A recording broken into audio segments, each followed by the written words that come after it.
আজ 7ই জুলাই।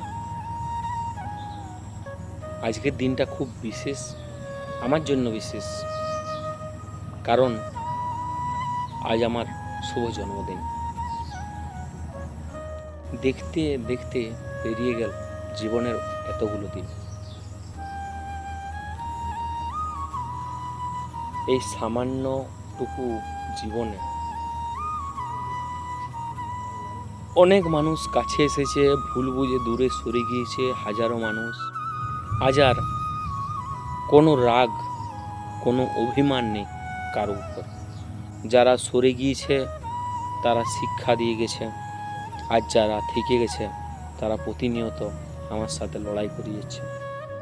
যারা চলে গেছে চলে যাক, যারা আছে তারা এই হৃদয়ের মণিকূঠায় থেকে যাক।